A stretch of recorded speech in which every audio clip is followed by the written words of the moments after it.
In the headlines, bandits storm Niger communities, kill 13 including security operatives.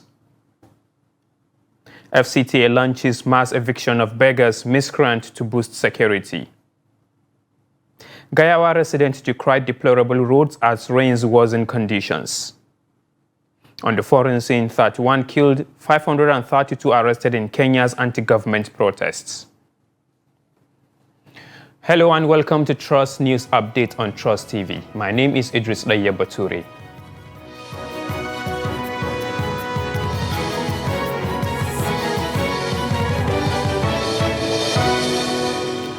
At least 13 people, including mobile police officer and several vigilantes, have been killed following a raid by armed bandits in Maigoro and adjoining communities in Mariga local government area of Niger State.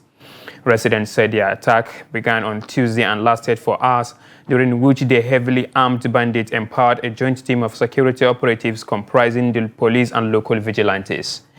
Among the dead were at least one mobile police officer, one vigilante, and several civilians, including farmers. One resident who requested anonymity said the security operatives were outgunned and forced to retreat after running out of ammunition, while another said the bandit also destroyed a telecommunication mast, cutting off communication in the area. The chairman of Mariga local government area, Abbas Adamu Kasuan Garba, confirmed the attack but said the exact number of casualties had yet to be verified. As of the time of filing the report, the spokesperson for the Niger State Police Command, SP Wasiu Abiodun, said he was still verifying details of the incidents. Now, residents of Ekwolobia in Agwat local government area of Anambra State fled a panic on Wednesday morning as armed men stormed the area, firing gunshots indiscriminately. Eyewitnesses said the attackers, dressed in mafia-style outfits, arrived in Sena vehicles and unleashed terror, shooting sporadically and causing chaos across the town. According to sources, in the course of the attack, several people sustained injuries, vehicles set ablaze, and some residents reportedly killed. It was gathered that many locals abandoned their homes in search of safety, while security operatives were said to be initially absent. Meanwhile, the Anambra State Police Command has confirmed the incident. According to the command spokesperson, DSP Tochukwu Ekenga, 2 civilians were killed in the attack, while one of the gunmen was neutralized and 4 vehicles recovered. Now, the Federal Capital Territory Administration, FCT, has commenced the evacuation of street beggars and miscreants from Abuja in a renewed effort to rid the city of criminal element and restore order. The action follows a directive by the FCT Minister Nyesom Wike aimed at sanitizing satellite towns and major city centers of individuals involved in street begging, illegal trading, scavenging, and other social nuisances. According to a statement released by the minister's spokesperson, Lere Olayinka, the operation is being carried out under the codename Operation Sweep Abuja. The initiative is supported by existing laws, including the Abuja Environmental Protection Act, and involves a joint task force made up of security agencies and relevant departments within the FCTA. Authorities say the nation's capital must reflect security, orderliness, and dignity rather than being overrun by street dwellers and individuals suspected of being linked to criminal activities.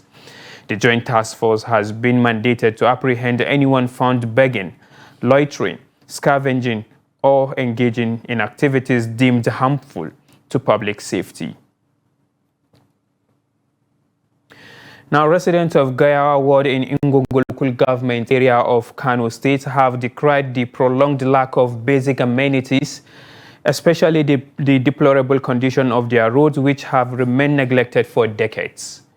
They say they are bracing up to face the usual challenges that come with the rainy season, as repeated appeals over the years for a lasting solution have fallen on deaf ears, with successive governments making promises that were never fulfilled and leaving the community deeply frustrated.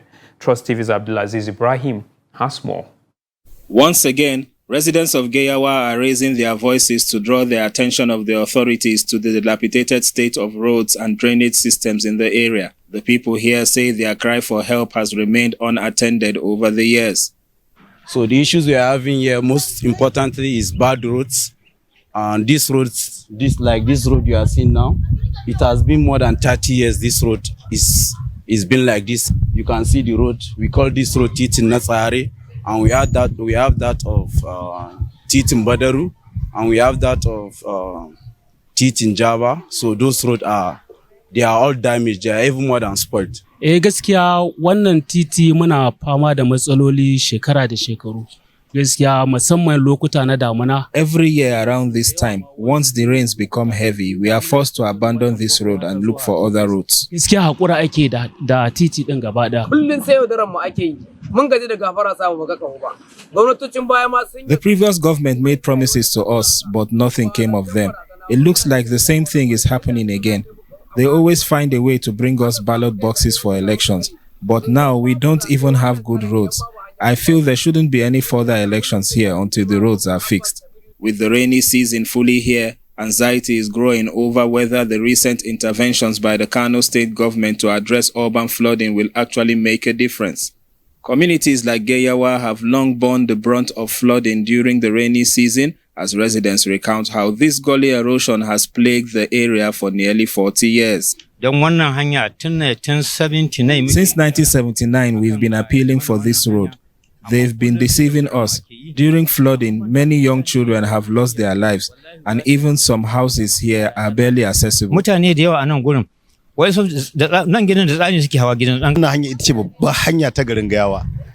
is the main road in Gayawa. Over 40 years ago, this gully erosion started and the road became impassable. We've pleaded with successive governments for help, but to no avail. At times, our children can't go to school, and sick people and even pregnant women can't be taken to the hospital because the roads are so bad during the rainy season. Their appeal to the Kano state government is to take decisive action and finally resolve a problem that has spanned over 4 decades, something previous administrations have consistently failed to do. Na farko dai mun yi kokari muna ta sanar da gwamnati gurare da yanayin kafafen yada labarai. We've made various efforts to appeal to the government, including through the media. We can't say they didn't hear us because officials have come, they've seen the situation and even taken measurements, but beyond that, nothing has been done. To appeal, the appeal I have here for our current government, the executive governor of Kano State. He's a nice man, he's a good man. We hope once he see our message, he's going to do something about it. Our appeal to the government is this: although we are in Kano, it feels like we are far from Kano because our roads are in terrible condition. And now the rainy season has started. We call for the government to repair the roads and find a lasting solution to this problem. As they brace up to face yet another rainy season, the people of Geyawa are hopeful that a lasting solution will be provided. Abdulaziz Ibrahim, Trust TV News, Kano. Now, the 2023 presidential candidate of the Labour Party, Peter Obi, has denied meeting former head of state, late General Sani Abacha, clarifying his relationship with the late ruler. In a post on X on Wednesday, Obi released an official appointment letter from 1996 to debunk allegations that he worked for the military leader. Abacha's regime was criticized for widespread human rights violations, suppression of dissent, and large-scale looting of public funds. Many critics had accused Obi of secretly collaborating with the Abacha regime. But the former Anambra State governor released a document appointing him to a federal government task force on forced decongestion. Obi clarified that his role was purely economic and civic, not political. However, he said that placing the record in the public domain was consistent with his long-standing commitment to transparency and accountability. Now, the need for Nigeria's carbon emissions, which is largely driven by its heavy reliance on fossil fuels, especially within the oil and gas sector, to be significantly reduced has been stressed. This is because the emissions are already taking a toll on the country as the impact of climate change become increasingly evident, manifesting in extreme weather events such as devastating floods, which further compounds Nigeria's development challenges. In this report, Trust TV Neil Sampson speaks with an environmental conservationist on how these emissions affect the average Nigerian and what steps both individuals and government can take to mitigate the effects. In 2022, Nigeria emitted approximately 122 million tons of CO2, making it one of Africa's top carbon emitters. While countries like South Africa, Egypt, and Nigeria emit more, Nigeria remains among the top 4 contributors on the continent. This level of emission plays a significant role in intensifying the greenhouse effect, which traps heat in the atmosphere, leading to global warming and ultimately climate change. But how does these emissions impact the everyday lives of Nigerians? Food security, number one. When climate impact affects the rainfall, causes dry spell, it is food that is impacted. We know the cost of food in Nigeria at the moment, despite the Rights to Food Act, which says that food is a basic human right in Nigeria. Nigerians are facing the impact of food, and that also includes health, so the common man is also impacted by health. When the global temperature increases, that is when the disease strive. When it's very hot, the common one, that's when the mosquitoes strive, and that's when they bite more. So all of this impacts our income, impacts life generally, so it's poverty. If there's dry spell and there is no water, who suffers? It is the common man. If there is flooding and your house is destroyed, how do you cope? Like it happened in Texas, a few days ago. All those houses are insured. How many houses are insured in Nigeria? All those farms that you see wiped away, they are all insured. So those people can rebuild back easily. But for our local farmers, nothing. They are left at the mercy of God. So the impact is huge for the common man indeed. Nigeria has witnessed numerous consequences of carbon emissions, especially as it relates to climate change. These include increased desertification in the north, more frequent and severe flooding in the south, and rising sea levels that threatens coastal regions. These environmental shifts are already affecting agriculture, water supply, infrastructure, and even public health, making it imperative for both individuals and the government to act fast in order to reduce these emissions. Vote for climate and environmentally friendly politicians. They are the only ones who can make policies that can support you.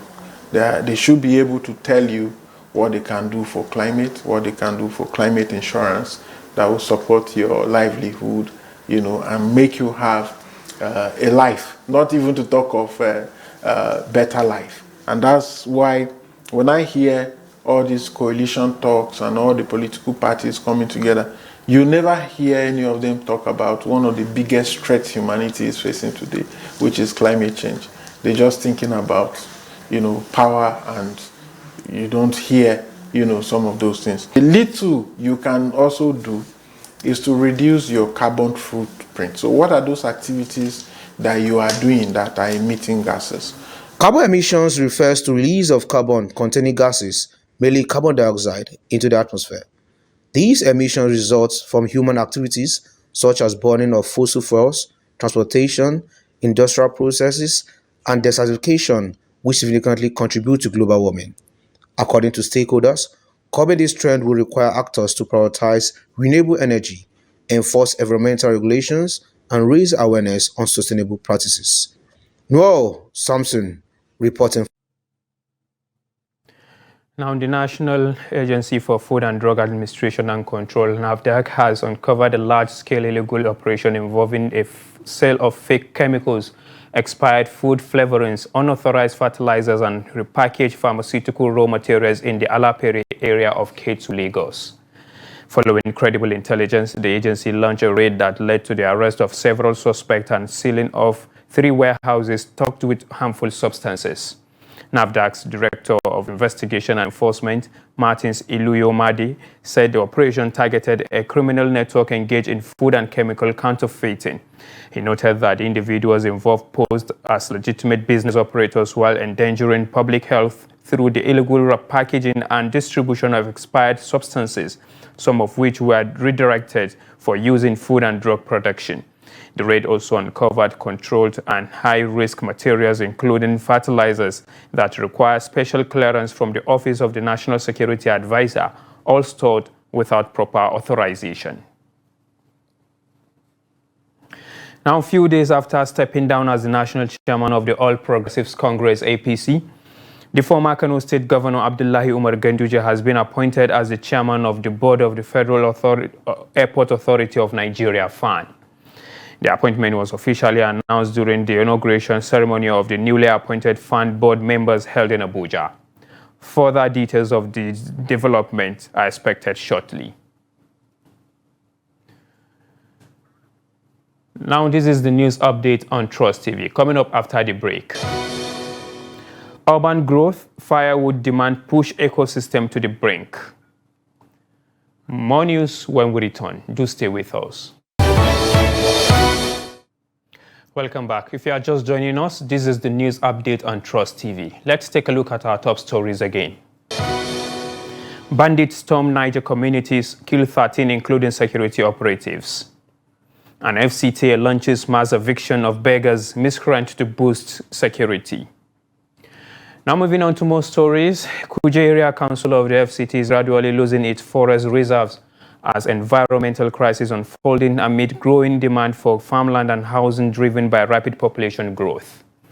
This deforestation is further worsened by the widespread cutting of trees for firewood and charcoal as residents seek affordable alternatives to cooking gas and electricity. In the past 4 years, Kuje has lost over 3,000 hectares of natural forest, according to Global Forest Watch. Trust TV's Ibrahim Ismail completes the report. In 2020, Kuje had 111,000 hectares of natural forest, covering about 65% of its land area. But by 2024, over 3,800 hectares had vanished, according to figures from Global Forest Watch. Satellite images of Kuje analyzed by Trust TV reveal clear evidence of forest decline between 2020 and 2025, as seen in these comparison visuals. Once heavily populated with trees, large parts of the Kuje town forest are now bare, cleared for firewood, charcoal and timber. From 2020 to now, this forest, there is plenty trees where occupy everywhere, but now because of some breeze they bring them down, and the people where they come and they cut it. If there is tree for town, erosion no go chop people house or something like that. In Kuje, logging has become a booming business. From firewood to charcoal and timber, demand continues to soar. Deep in the forest, charcoal makers say a single large tree can produce up to 18 bags of charcoal, each selling for 6,000 naira. Motorcycles often transport 3 to 5 bags at a time to the city. 23-year-old Ayuba Dogara says unemployment pushed him into the trade. Things are coming, things are going. The way I think this charcoal work, it will stop one day. Why? Because for village, very soon the firewood go finish for village very soon, because the whole population is entering the village. Some people are cutting with tipper the entire village, they pack firewood. We now they clamp hill. If you carry charcoal 4 bags on top bike like this to enter the view road, you see some people go fall, some people they break leg. If my advice should be that the youth, they should employ the youth so that we should not suffer again. For packing charcoal, all this kind of thing, down and suffering. We get result. Me, when you see me like this now, I don't apply so many work, I don't get. Local restaurants and food vendors also rely heavily on charcoal and firewood sourced directly from the forest. They often employ the services of woodcutters who are constantly on the move.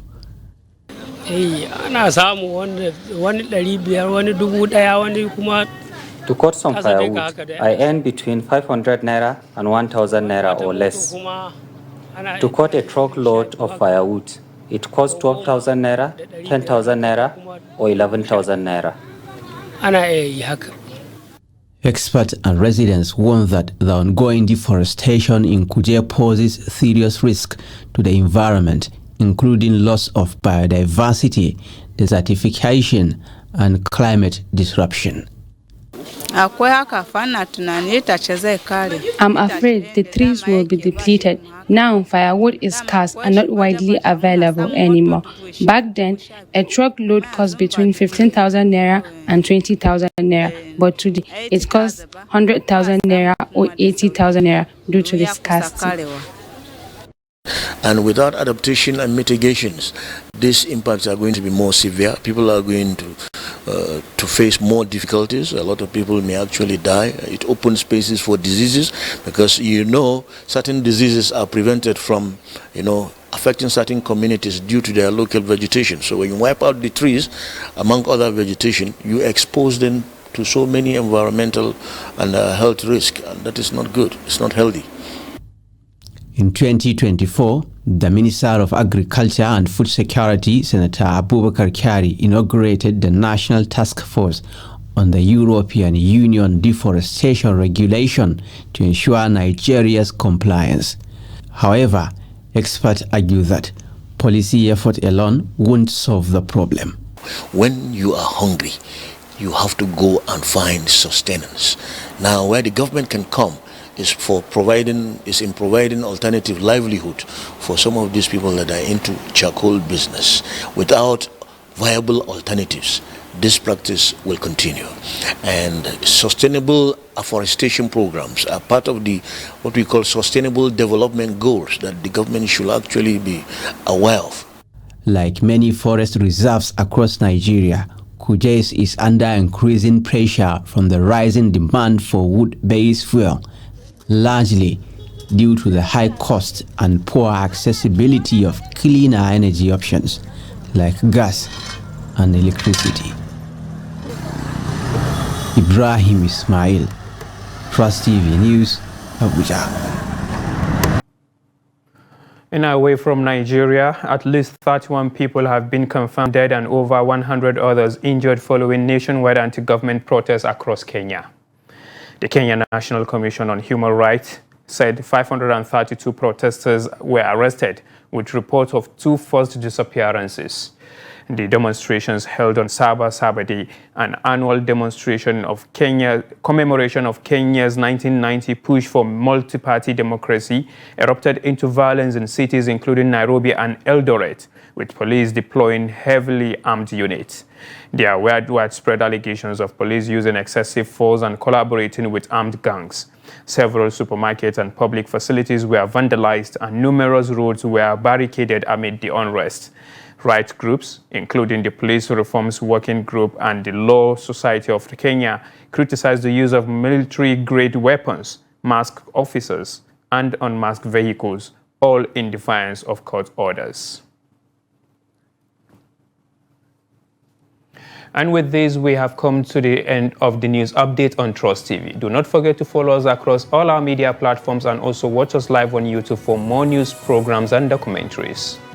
My name is Idris Laye Bature, thanking you for being with us. Good evening.